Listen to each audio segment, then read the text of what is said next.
Olá, meus irmãos e minhas irmãs, sejam bem-vindos à nossa Escola Bíblica Virtual. É uma grande alegria estar com vocês em mais um encontro para juntos nós meditarmos na Palavra de Deus. E hoje, dando continuidade no livro do profeta Daniel, eu quero que vocês sejam muito bem edificados pela Palavra do Senhor em mais uma Escola Bíblica Virtual, queridos.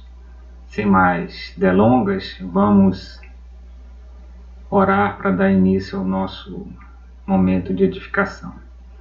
Senhor Deus e Pai, em nome de Cristo Jesus, queremos nesta hora aquietar o nosso coração e receber do Senhor bênção, receber do Senhor edificação, renovo, graça, conhecimento, pois o assunto que o Senhor está trazendo a nós é um assunto que é muito importante para as nossas vidas.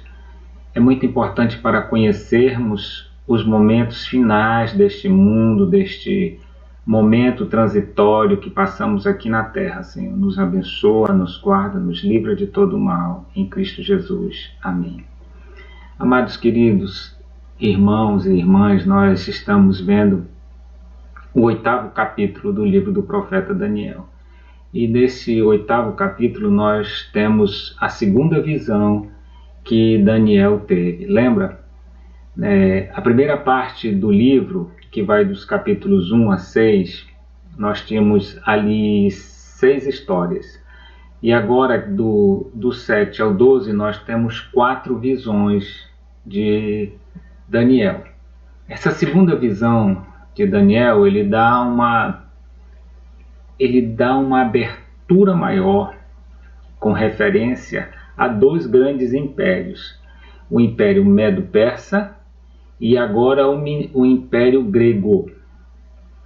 O Império Medo-Persa vai ser chamado de um forte carneiro com 2 chifres.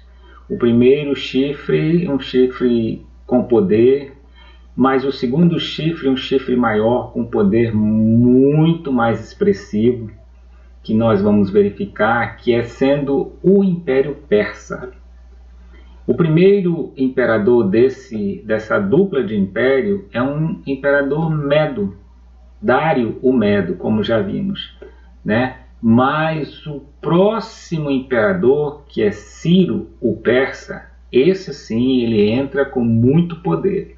Se nós olharmos agora, e vamos passar aqui um momento para as Escrituras, nós temos aqui, amados, né, capítulo 8 de Daniel.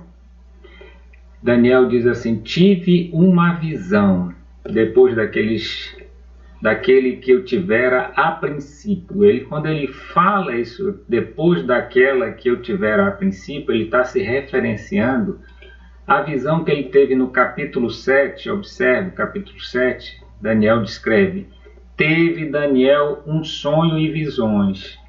Ok? O que ocorre agora, nesse momento, é que Daniel teve a segunda visão, e essa visão, ele é transportado em espírito para essa cidade aqui, amados. Essa cidade é uma cidade da Babilônia que tinha uma situação de,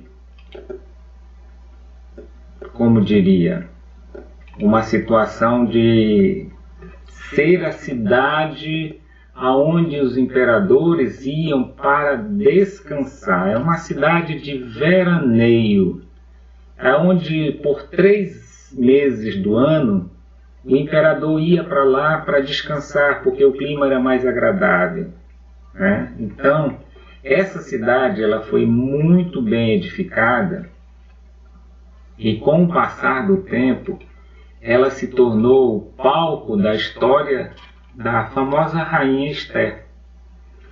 Se você lembrar, na cidade de Suzã, era onde a rainha Esther tinha, né, o seu palácio, e o rei também, naquele momento.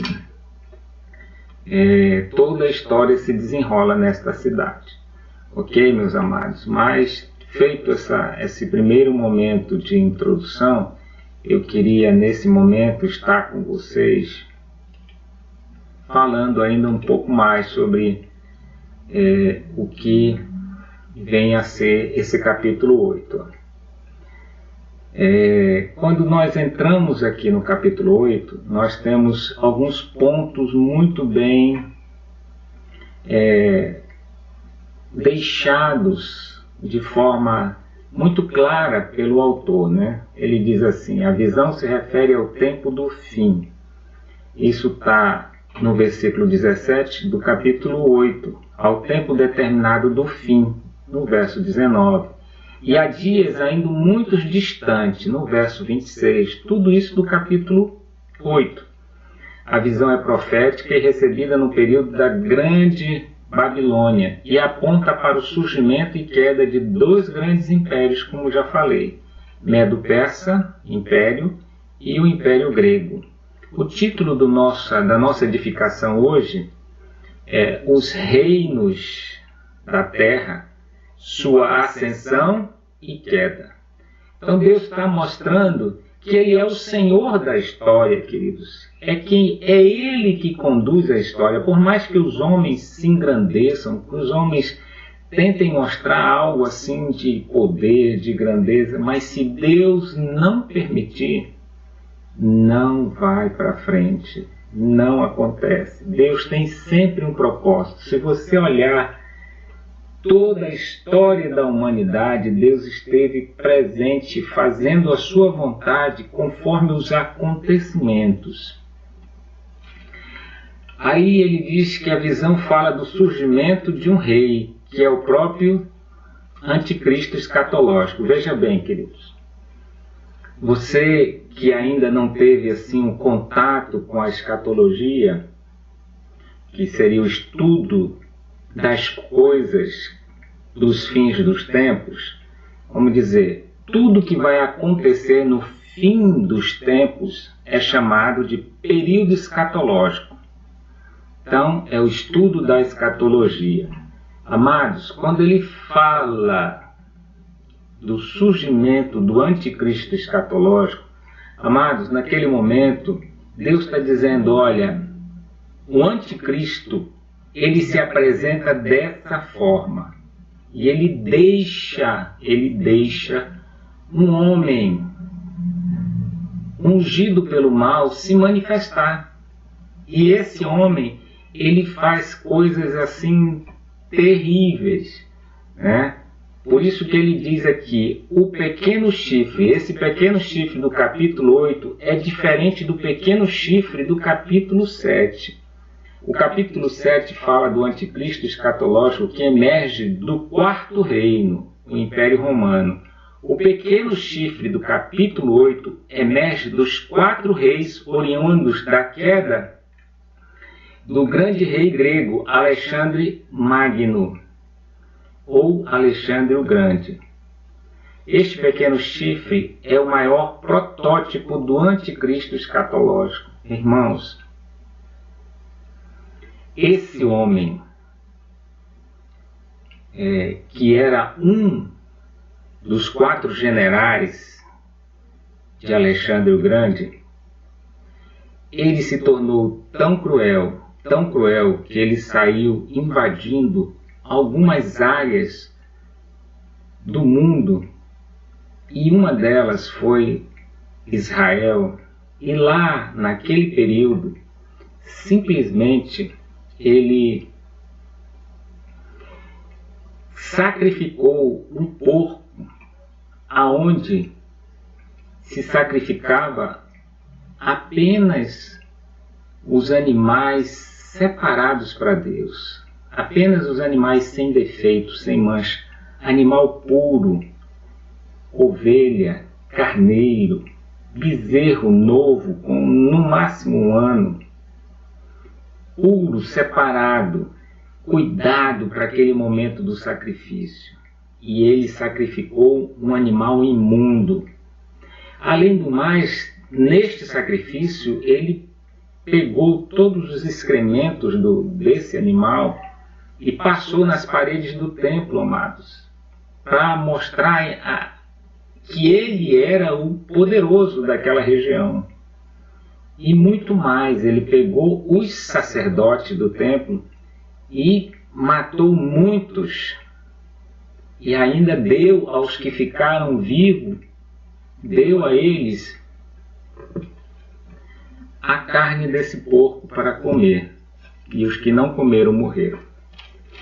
Esse homem era muito cruel, e o nome desse homem, queridos, é um nome muito... deixa eu ver aqui onde é que eu deixei.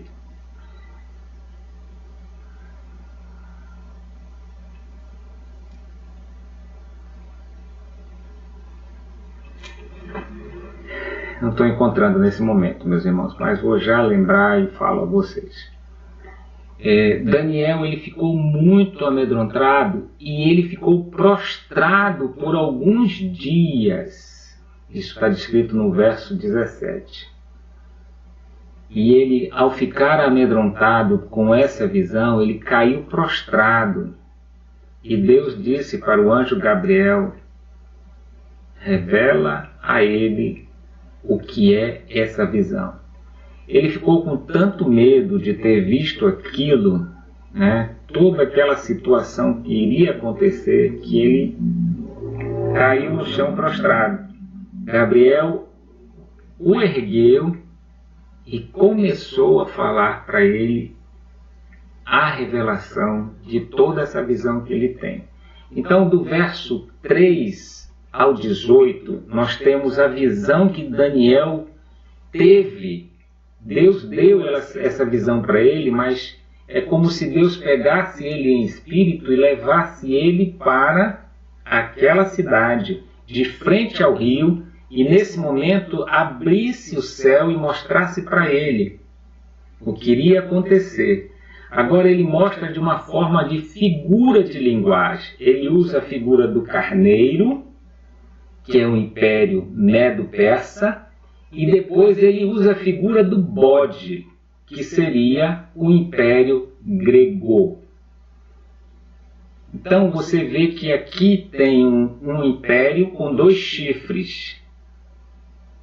O primeiro chifre, Medo, e o segundo, Persa. O segundo chifre sai ainda maior, com maior poder. Chifre nas Escrituras é sinônimo de poder.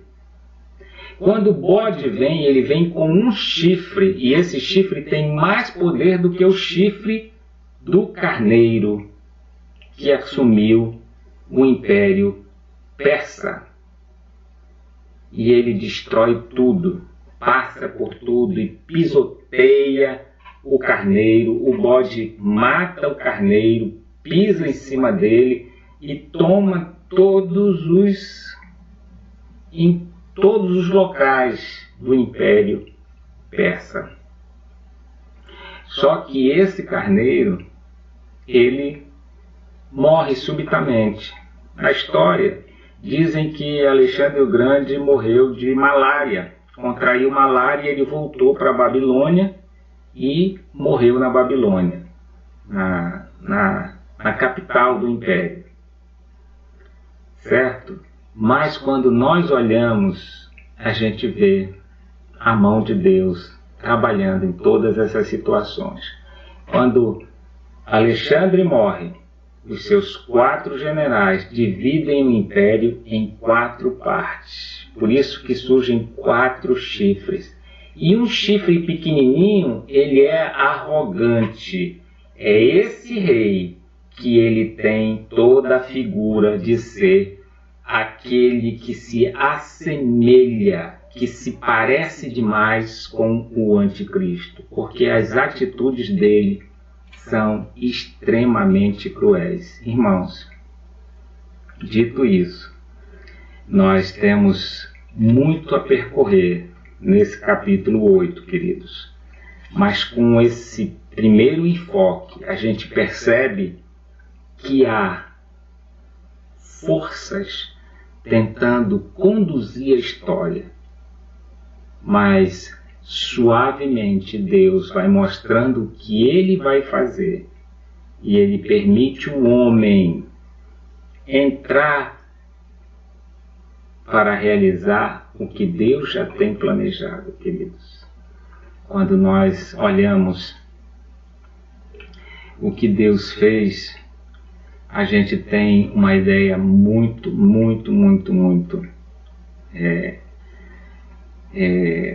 precisa do que Deus quer fazer.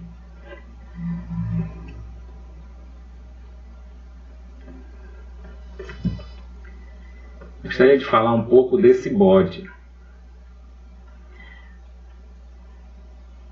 O bode é uma descrição profética acerca de um dos maiores líderes políticos da história, Alexandre o Grande. Daniel elenca 4 visões a respeito desse momento da história que Deus deu em visão para ele.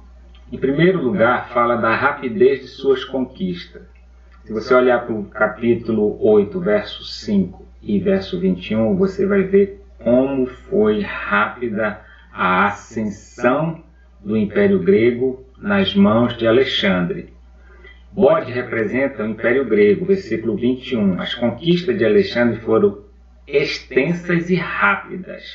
O Império Medo-Persa foi destruído, foi aniquilado no ano de 334 a.C.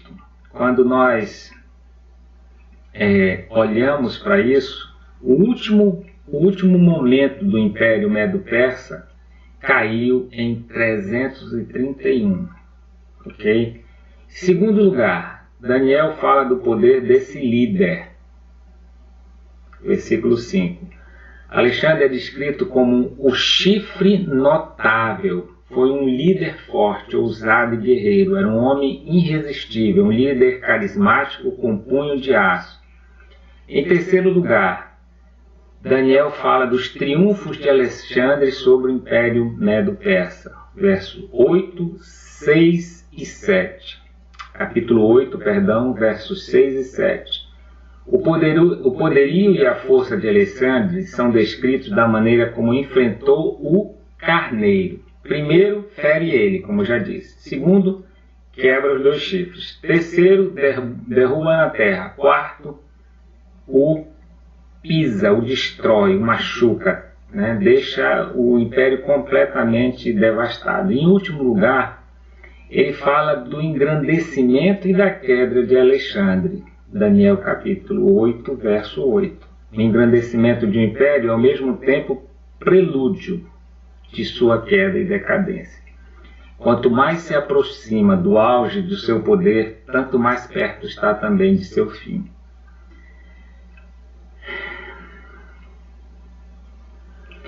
Vejam só, em 331, Alexandre tinha dominado praticamente todo o Império Medo-Persa. Já tinha tomado todos os rincões, todos os lugares do Império Medo-Persa. Mas em 323 a.C., ele morre. Retornou para a Babilônia, já infectado com a doença e com a vontade de reconstruir a Babilônia, vem a falecer. Ok? Agora a gente tem os 4 generais que ficaram com o Império Grego: Cassandro, Lissandro, Ptolomeu e o último,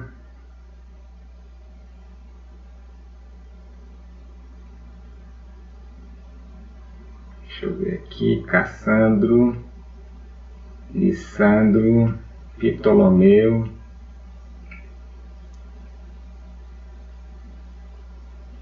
e Seleuco.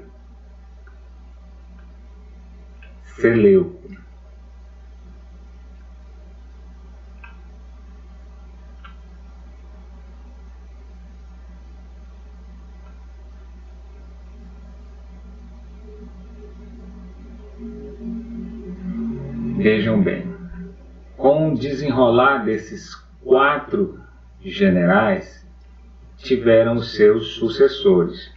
O pequeno chifre que está descrito no verso 9 é o principal precursor do anticristo. Anticristo esse como figura de maldade.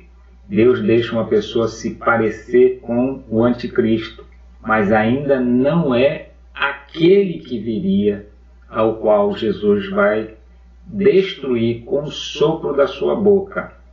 Ok? Quando nós olhamos para as atitudes desse homem, a gente não tem nada descrito nas Escrituras a não ser esse pequeno chifre que emerge do quarto reino. Ok? Quando nós olhamos para isso, nós estamos verificando que os 4 reinos foram estabelecidos depois que o Império Babilônico, o Império Grego, Alexandre morre, mas de um 4º reino, quer dizer, vai surgir mais um líder aqui, e aí esse líder é chamado Antíoco Epifânio, que reinou na Síria, veja bem, na Síria entre 175 a.C. a 163 a.C. Vejam bem, esse homem ele estava com o local de administração dele na região da Síria. E ele invadiu a Palestina, tomou Israel, invadiu o Egito, que não era do seu reinado. Na verdade, ele era só apenas a parte do Oriente Médio, mas ele invadiu a parte de um outro rei, e ele tomou toda essa parte, e especialmente no templo, ele fez tudo aquilo que eu já relatei para vocês. Inclusive, não permitiu mais que se fizesse nenhuma adoração ao Senhor nosso Deus. Deus permitiu que ele fizesse todas essas maldades. Inclusive, ele, nessa região toda que ele era vamos dizer, o imperador, ele mandou fazer uma moeda única com a seguinte escritura: do rei Antíoco, o Deus tornado visível que traz a vitória. Então, isso daí tudo é o homem se exaltando, o homem mostrando que ele tem poder, mas Deus não deixa ele impune. Nós temos na história da humanidade vários homens que se levantaram se mostrando com as mesmas atitudes do anticristo. No Império Romano nós temos 2 imperadores que foram cruéis. O primeiro deles foi Nero. Nero foi crudelíssimo, a palavra é essa. Domiciano foi ainda pior do que Nero. Mas nós tivemos um homem muito mau que perseguiu os judeus. Adolf Hitler também foi um homem que poderíamos dizer que tinha muitas características do anticristo, amados. E por fim, queridos, para a gente chegando já nesse momento que nós temos aqui 27 versículos, eu estou aqui no verso 24 de Daniel capítulo 8, falando ainda desse Antíoco Epifânio, que era um rei que surgiu aqui nesse 4º chifre. Ele, queridos, fez coisas terríveis. Por que eu vou falar isso? Calcula-se que mais de 100.000 judeus foram mortos por ele. Amados, existia uma família chamada família dos Macabeus.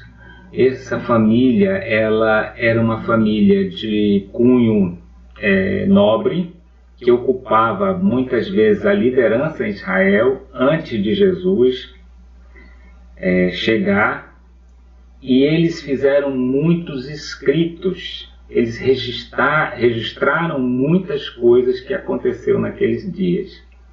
Então, meus irmãos, de uma forma muito rápida, eu quero dizer para vocês que esse rei chamado Antíoco Epifânio, de uma forma muito rápida, muito superficial, aqui tem muita coisa para ver ainda, é um tipo do anticristo, alguém que tem todas as características, toda a maldade do anticristo e que se manifestou antes da vinda de Jesus para que todos pudessem reconhecer quais são as atitudes do anticristo.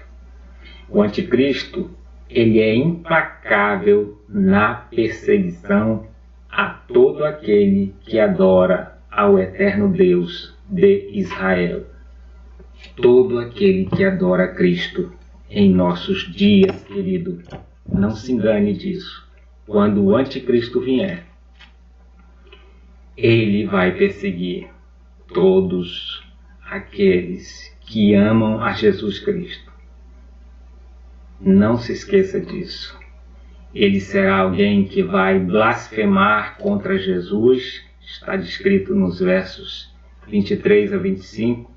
Ele vai tentar parecer com Jesus para tentar usurpar a cadeira do Senhor. Quando eu estou falando isso com vocês, eu estou aqui, Daniel capítulo 8, 23, 25, 24, 25, mas também nós estamos lá em Apocalipse capítulo 13, dos versículos 15 em diante. Nós temos aqui essa situação do Antigo Testamento, Deus revelando, e agora Deus falando a João na ilha de Patmos e confirmando tudo que ele havia descrito para Daniel. Agora ele dando alguns detalhes para João ainda mais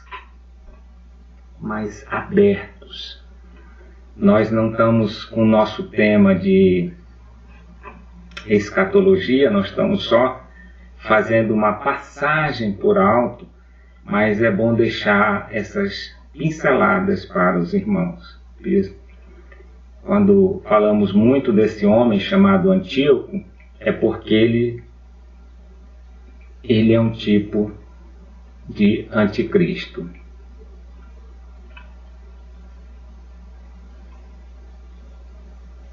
Olha, amados, uma coisa importante que deve ser... Antíoco, naquela época, ele mandou parar toda adoração a Deus em Israel. Ele tomou os livros dos sacerdotes, todos os escritos do Antigo Testamento ele tomou. E todos que não observassem a lei dele e continuassem a praticar a lei do Senhor, a lei que está no Antigo Testamento, eram mortos. Foram mortos muitos judeus. E ele começou a iniciar naquela época uma grande apostasia. Essa apostasia se compara e tem uma semelhança com a apostasia dos últimos tempos. A apostasia é os que creem em Deus perderem a fé em Deus. Isso é apostasia. Se você crê em Deus e começa a perder a sua fé em Deus, você está apostatando da fé. Então, esse momento que houve no passado é para que nós tenhamos ciência de como vai ser o fim dos tempos. Amado irmão, vou parar por aqui. Deus abençoe você, Deus encha o seu coração e que nós muito já, daqui a uns 20 minutinhos estaremos juntos para conversarmos, ok? Final do vídeo, você pode ir lá no WhatsApp, dar o seu like e dizer já assistiu o vídeo. Amém? Deus abençoe, um forte abraço, nos vemos lá no WhatsApp.